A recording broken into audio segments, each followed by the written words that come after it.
Bukayo Saka has gone ahead to humble Mudryk and Zinchenko at Wembley as England beat Ukraine by 2-0. Welcome to Rokani Media Football. Bukayo Saka has gone ahead to score a stunner today. He has put up an assist. He's really in the best form of his life, guys. Bukayo Saka is unstoppable, and before all that happened, this is something that really had ahead that went ahead to intrigue me, and I said I should flash it onto the viewers of Rokani Media Football because you love Bukayo Saka a lot. He has said after that brilliant display that football is fun, and it's just football is fun, and it's always fun. I just hope the happiness can continue to the end of the season. Now, when he talks about the end of the season, what is he talking about or hinting on?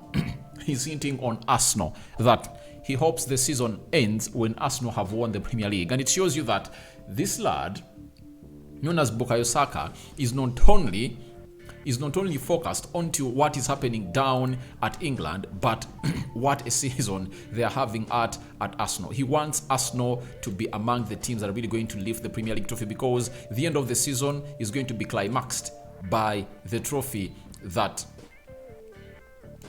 Arsenal might win in there for you. Bukayo Saka, the number 7 or shirt number 7 of England, is always one of those that is really so much pivotal into the English side. And today, as you see him dressed in number 7, he found himself on the score sheet and put up one assist. In the game of Italy, he would have found himself onto the assists, but obviously the first one, it went to Harry Kane. Harry Kane hit it, and then Declan Rice put it in the back of the net. The second one, he brought a corner that resulted in a penalty, and you can't really see him claim for any assist. But today, he was brilliant on the day, created the first goal for Harry Kane, went in for the back post pinpoint cross that found Harry Kane unmarked, and Harry Kane tapped in the back of the net. Then he went ahead to score a stunner into the first half too. So after that, he went ahead and really told us the following about the goal that he scored and what it meant to him. That is not Harry Kane, it's Bukayo Saka. So Saka said on the goal against Ukraine, that was definitely up there.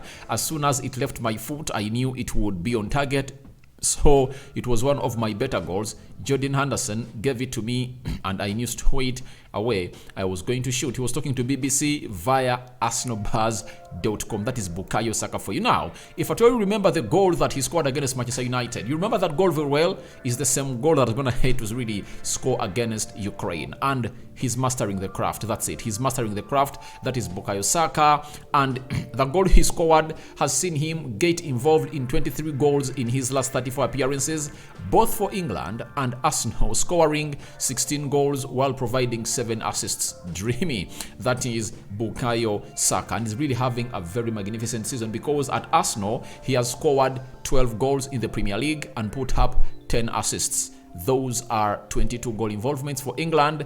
An assist today has seen him level up to 23 goals or 23 goal involvements this season, and is having a very tremendous season that everyone will be really loving. And this is how he bended the ball in the back of the net.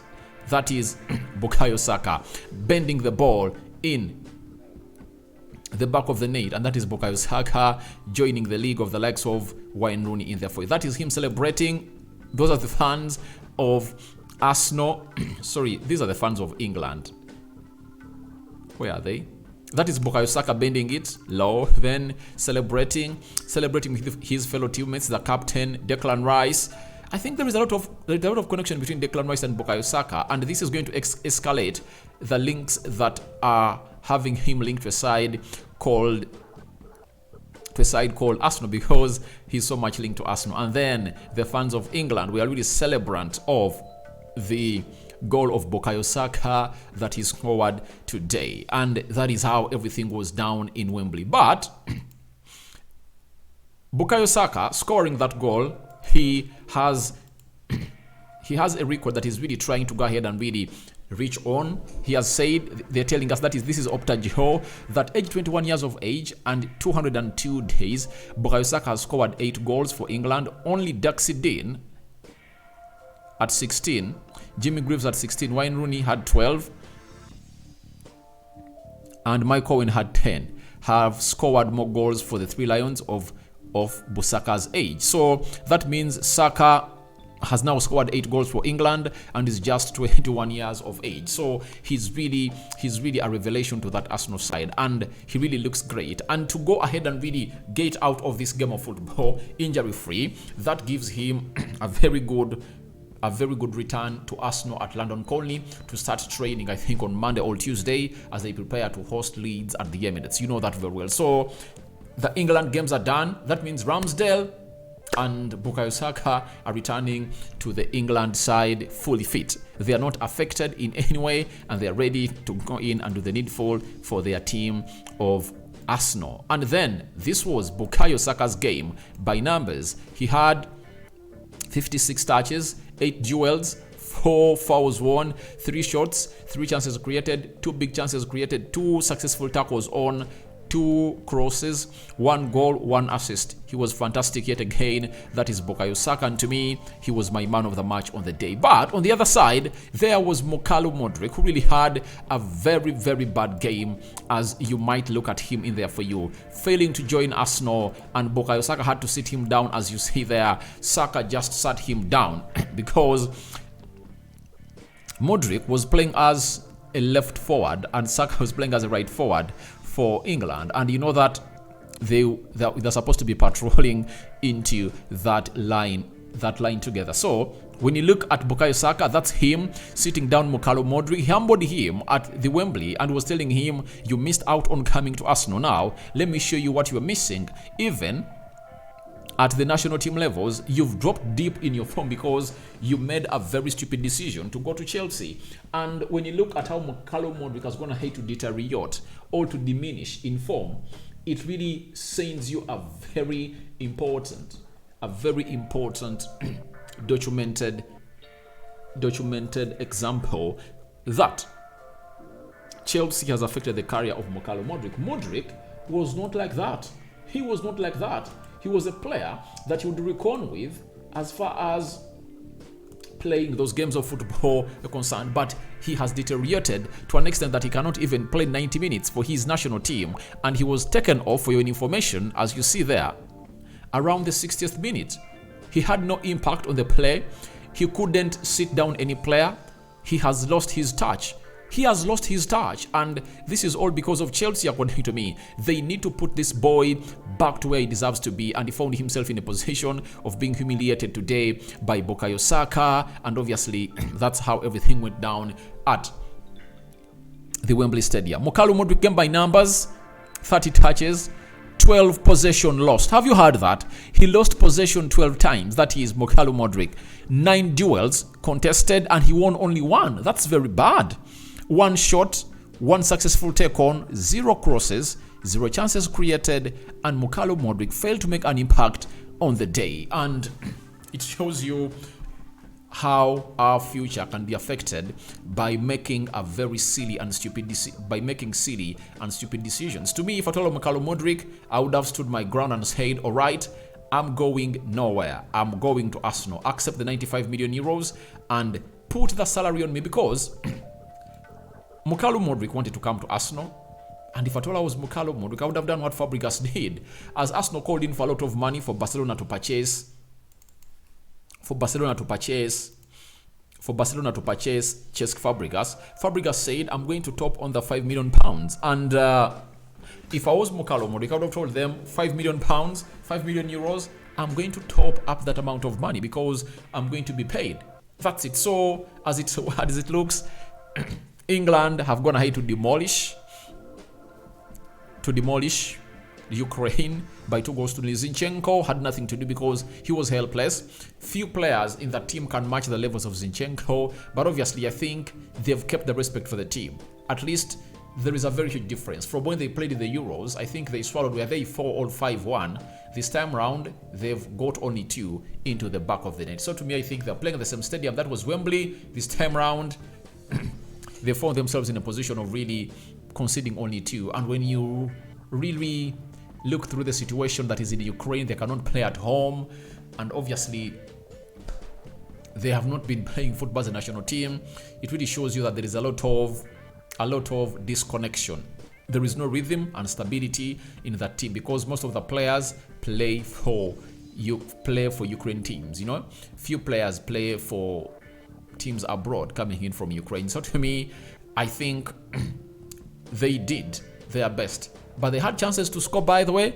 If they had capitalized onto them, they would have found themselves at the back of the net. But obviously, it is really looking not good for Ukraine. And obviously, it's one of those things that you have to go ahead and really understand what the game of football is all about. Now, let's go to how the stats were for the game as England put two past a side, known as England put two past a side, known as England put two past a side known as a side known as Ukraine. 18 shots by England, 3 shots by Ukraine, 8 shots on target by England, of which Bukayo Saka had like 2, I think, and Hurricane had like 2. 0 shots on target for Ukraine, 58% ball possession by England, 42% ball possession by Ukraine, 592 passes completed by England, then 445 passes completed by Ukraine, 87% passing accuracy by England, 87% passing accuracy by Ukraine, 9 fouls by England, 12 by Ukraine, 0 yellow cards to England and 1 to Ukraine, 0 red cards to both sides, 1 offside to England, 4 offsides to Ukraine, 7 corners for England, and then 1 for Ukraine. When you look at the table standings, that's how they are looking. England, 2 games played, 6 points, 3 goal difference. They scored 4 and conceded 1. Italy has gone ahead, is leading by 2-0 against, I think, Malta. Then Ukraine has 0. They've played just 1 game. North Macedonia is having 3 points. They've played 1 game, meaning they beat Malta. So to me, I believe if at all Ukraine play very well, they can find themselves go through into the best losers position in there for you. But before I sign out on this video, I would like to go ahead and really go hard onto the manager of England. Today, I never saw England dominate that game, you know, having control of the game, because time reached when Ukraine were really putting a couple of touches together. And we look at the quality of players that were on the field of play. Jude Bellingham, you get James Maddison, Bukayo Saka, Hurricane, Ben Chilwell, Kyle Walker, press-resistant players. They couldn't control that game. And I rarely saw England put close to 10 touches together. And this is where I come in through and really say, what is the importance of this man at the club? Sorry, at the team of England. I think the earlier the better. The earlier England sacks Gareth Southgate, the better they'll touch the trophy. They need a manager who knows how to really utilize this talent. They need a manager to get the best out of this talent. But if at all they don't get him, I don't fancy them to go all out and do the needful to win a trophy. You know, their next strive for the trophy is going to be the Euros next year. They're having very good players. However much Rashford was away, but when you look at their front three, Bukayo Saka, Harry Kane, and Marcus Rashford, guys, you can't come out and tell me that they are not into that galaxy of really winning the trophy, maybe the World Cup or the UEFA Europa League, the UEFA Euros 2024, if at all they change the manager. The quality of players they have are really good. You get? You look at what he did that really put England out of the World Cup. He takes off, he brings Jude Bellingham first, and then he goes ahead and takes out a player and then delays to bring in Marcus Rashford. I believe if he had brought in Marcus Rashford on time, I think he would have gone ahead to overturn it, because he was tearing up the World Cup. He had scored 3 goals in 4 matches. That is Marcus Rashford for you. So Sterling had been away, not training with the team for like 1.5 weeks, because they had robbed his house and his family had been really sent into fear. So he had to return back home. And how do you put a player like that, who has been away from the team for like 1.5 weeks, first on the pitch than Rashford, who has always been on the pitch? So to me, I believe he is not a manager who can take England to the glory they deserve. So your reactions to Saka humbling Mudryk at Wembley are welcome in the comment section below. And may the Lord bless you abundantly. Rokani David is my name. I sign out for now. See you later, my lovely mates.